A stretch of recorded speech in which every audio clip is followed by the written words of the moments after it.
আসসালামু আলাইকুম সবাইকে। প্রফেসর স্বামী গল্পের 25 নাম্বার পার্ট। তো বেশি কথা না বলে চলুন গল্প শুরু করা যাক। আপনি আমার বাবাকে ওসব আজেবাজে কথা বলেছেন কেন? কি কানপোড়া দিয়ে বশীভূত করলেন তাকে? আইমান গাছাড়া ভাব নিয়ে বলল, কোথায় কি বলেছি? কিছু তো বলিনি। আনিকা বলল, আমি আপনাকে ভালোবাসি, পছন্দ করি, এসব কেন বলেছেন, যেটা সম্পূর্ণ মিথ্যা। আইমান জবাব দিল না। আনিকা পুনরায় বলল, আপনি জানেন আপনার এই মিথ্যার জন্য আমি বাবার কাছে ছোট হয়ে গিয়েছি। আমার বাবার চোখে একটা হতাশা দেখেছি আমার প্রতি, সেটা শুধু আপনার জন্য।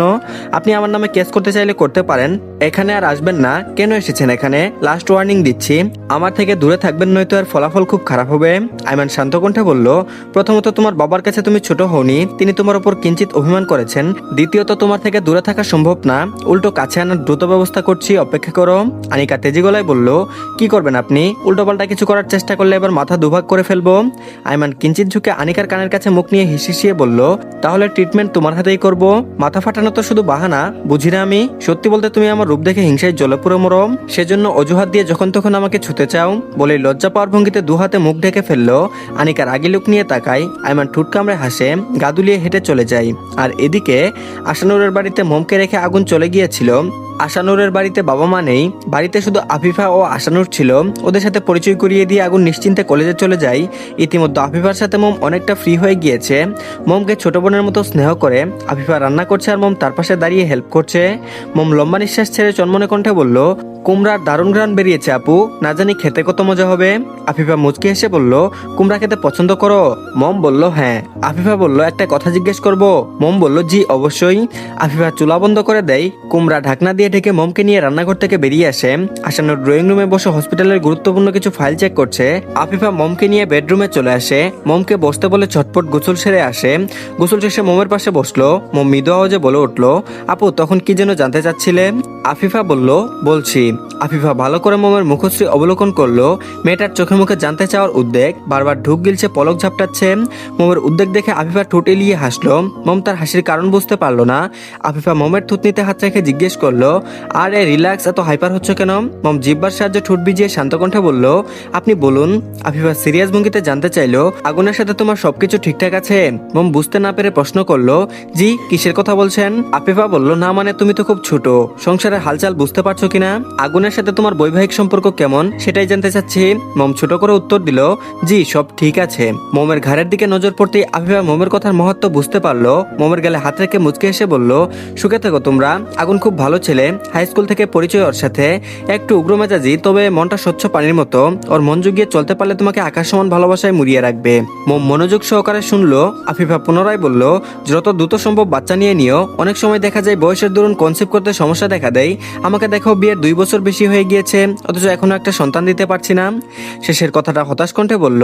আফিফার কথায় মোমের লজ্জা লাগছে, তবে তার একটা সন্তানের জন্য হাহাকার শুনে মনটা খারাপ হয়ে গেল। মোম সহসা আফিফাকে জড়িয়ে ধরলো, ভরসা স্বরূপ বাক্য বলল, হতাশ হবেন না আপু, সব ঠিক হয়ে যাবে। আফিফা নিজেও মোমকে আগলে নিল। স্মিথ হেসে বলল, আমি যা বলেছি সেটা কিন্তু আগুনকে বলো না, শুনলে ভীষণ রাগ করবে। আর দ্রুত বলেছি বলে এখনই বাচ্চা নিতে বলিনি, বছর ঘুরুক তারপর। মোম লাজুক হাসলো। দুপুরে আগুন আসার পরপরই সবাই একসাথে খাবার খেলো। লাঞ্চ করে ড্রয়িং রুমে বসে আছে 4 জন। কিছু একটা মনে পড়তেই থমথমে মুখে আশানুর উঠে যায়। বেডরুমে গিয়ে আগুনের টেস্টের রিপোর্ট এনে আগুনের হাতে দিল। মোম ঝট করে রিপোর্টটা ছিনিয়ে নিল। আশানুর ফেলফেল করে চেয়ে রইল। আগুন ঠোঁট কামড়ে হাসে। আফিফা বলল, কার রিপোর্ট এটা? আশানুর ঠোঁট বাঁকিয়ে জবাব দেয়, আগুনের। ওর জ্বর আসার পর একদিন আমার হসপিটালে গিয়ে কিছু টেস্ট করিয়েছিল, সময় স্বল্পতার জন্য দেয়া হয়নি। মম চিন্তিত ভঙ্গিতে উদ্বেগ নিয়ে জানতে চাইলো, ভাইয়া রিপোর্টে কি এসেছে, সব ঠিক আছে তো? আশানুর চুপ থাকলো কিছুক্ষণ, মুখে গম্ভীর জবাব ফুটে উঠলো। মুহূর্তে মোমের চিন্তা বাড়লো। আগুন ধরাম করে আশানুরের পিঠে মারলো। বড়সড় ধমক দিয়ে গমগম গলায় বলল, আমার বাচ্চা বউকে টেনশন দিয়ে তোর কি লাভ? বলে দে রিপোর্টে সব স্বাভাবিক, দেখ কেমন চাতক পাখির মতো তোর ছোট্ট একটা উত্তরের আশায় তাকিয়ে আছে।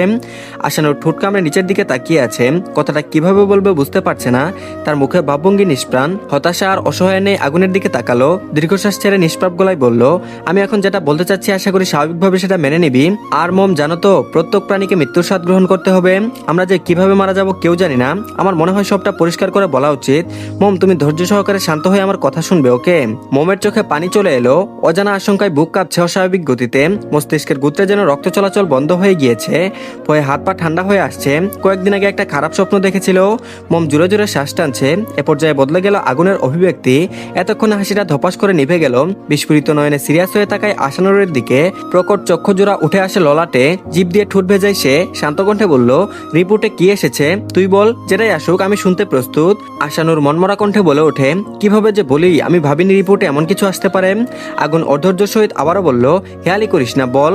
আশানুর মোমের দিকে তাকাই, মেয়েটার অক্ষিকুটোর পানি টলমল করছে। এই তো এক্ষুনি গড়িয়ে পড়লো বলে রক্ত জবার মতো পাতলা অধৈর্যরা কেমন শুকনো দেখাচ্ছে। আশানুর তপ্ত নিঃশ্বাস ফেললো। আফিফা চিন্তিত সমেত বিরক্তিকর কণ্ঠে বলল, কি হলো আশানুর, তুমি চুপ করে আছো কেন? তোমার নীরবতা কারো কোমল হৃদয়ে আঘাত হানছে, তুমি কি সেটা বুঝতে পারছো না? মুহূর্তেই কারো চিকন কণ্ঠে আর্তনাদ শুনে সেদিকে দৃষ্টি তাক করলো তিনজন। মোম মৃদু আওয়াজে ফুপিয়ে ফুপিয়ে কাঁদছে। আতঙ্কিত গলায় কেঁদে কেঁদে বলে উঠলো, উনার কি কোনো বড় অসুখ হয়েছে? বলুন না ভাইয়া, কিছুদিন আগে আমি একটা ভয়ঙ্কর স্বপ্ন দেখেছিলাম, সেটা আবার সত্যি হয়ে যাবে না তো? চুপ করে থাকবেন না, দয়া করে সবটা বলুন। মোমের কান্নায় আগুনের মস্তিষ্ক অচল হয়ে গেল। তড়িৎ বেগে উঠে ওদের সামনেই মোমকে শক্ত করে বুকে জড়িয়ে ধরলো। আগুনের বুকটা কেমন ধরাস ধরাস করছে। আশানুর পুনরায় মুখভঙ্গি বদলে হাততালি দিয়ে হু হু করে হেসে উঠল। হাসতে হাসতে আফিফার গায়ের উপর ঢলে পড়ল। আফিফা বিরক্ত হয়ে দূরে সরে গেল। আগুন ভ্রুকুচকে তাকাই। আশানুর অধরে হাসি বজায় রেখে বলল, ভয় পাওয়ার মতো কিছু হয়নি, আলহামদুলিল্লাহ, সকল রিপোর্ট নর্মাল, আগুন একদম পারফেক্ট আছে। আবহাওয়া পরিবর্তনে হয়তো জ্বর এসেছিল। মোম কবুতরের ছানার মতো আগুনের বুকে এসে মুখ তুলে উকি দিল। আগুন ঠিক আছে শুনে স্বস্তির নিঃশ্বাস ছাড়লো। আগুনের বুকের সঙ্গে মিশে এখনো ফুপিয়ে যাচ্ছে মেয়েটা। আগুন মোমের মাথায় হাত বুলিয়ে দেয়, চোখের পানি মুছে দিয়ে চোয়াল শক্ত করে আশানুরের দিকে এগিয়ে যায়। আশানুর জানে এখন আগুন ওর চেহারার গঠন বদলে দিবে, তাই সময় নষ্ট না করে দ্রুত ছুটে বেডরুমে গিয়ে দরজা বন্ধ করে দিল। আগুন মুষ্টিবদ্ধ করে দরজায় আঘাত করছে, তাতে দাঁত চেপে বলল, পালাচ্ছিস কেন? বেরিয়েই বলছি, সাথে কি আর তোকে ছাগল বলি? তোর সাহস কত বড় আমার বউকে কাদাস? দরজা বন্ধরত অবস্থায় আশানুর চিৎকার করে জবাব দেয়, রেগে যাচ্ছিস কেন? আমি তো শুধু দেখতে চাইছিলাম তোর পিচ্চি বউ তোকে কতটা ভালোবাসে। আগুন ফুস করে নিঃশ্বাস ছাড়লো, গম্ভীর কণ্ঠে বলল, তাই বলে এমন জঘন্য পরিস্থিতি বানিয়ে দিবি? তোর ডাক্তার হওয়ার কোনো যোগ্যতাই নেই। ডাক্তার মানুষকে টেনশন ফ্রি করে, আর তুই তো উল্টো টেনশন দিস। কতক্ষণ লুকিয়ে বসে থাকবি? একবার হাতের কাছে পাই তখন মজা করার সাথে হারে হারে টের পাবি। অন্য কিছু বা অন্য কাউকে নিয়ে মজা করলে তেমন কিছু বলতাম না, হাসি মুখে মেনে নিতাম, কিন্তু তুই আমার কোমলমতিকে নিয়ে এত জঘন্য একটা মজা করলি। তোর কারণে আমার বউয়ের চোখ দিয়ে যে অশ্রুকণা করেছে তার মূল্য তো তোকে দিতেই হবে। আশানুর অসহায় গলায় বলে উঠল, ভাই এবারের মতো মাফ করে দে প্লিজ, আর কখনো এমন করবো না, প্রমিস। আগুন কিছু বলল না, গটগট করে ড্রয়িং রুমে চলে গেল। আফিফা স্নেহময় হাত বুলিয়ে দিচ্ছে মোমকে। আগুন মোমকে এক হাতে জড়িয়ে ধরে আফিফার থেকে বিদায় নিয়ে ওদের বাড়ি থেকে বেরিয়ে আসলো। আর এদিকে আগুন ঠিক করলো মোমকে নিয়ে এখন বাসায় ফিরবে না, আশেপাশে কিছুক্ষণ ঘুরবে। 4 চাকা আলা গাড়ি নিস্তেজ হয়ে দাঁড়িয়ে। সময়টা বিকাল 4টার কাছাকাছি। স্থির গাড়িটার ভেতর আগুনের কোলে বসে বুকের সঙ্গে লেপটে আছে মোম। মেয়েটির মুখবিবর ভার হয়ে আছে, লতানো শরীরটা কেমন নেতিয়ে পড়েছে। আগুনের কাঁধে শার্টের অংশ খামচে ধরে আছে। আগুনের মুখভঙ্গি স্বাভাবিক, গরম লাগছে ওর। হাত বাড়িয়ে শার্টের বুকের কাছে দুটো বোতাম খুলে দিল। ওদের গাড়িকে পেছনে ফেলে কত শত গাড়ি নিষ্কন্তব্যে হাওয়ার বেগে প্রস্থান করছে। মোম কাছের ছোট্ট জানালা দিয়ে সেসব কিছু অবলোকন করলো।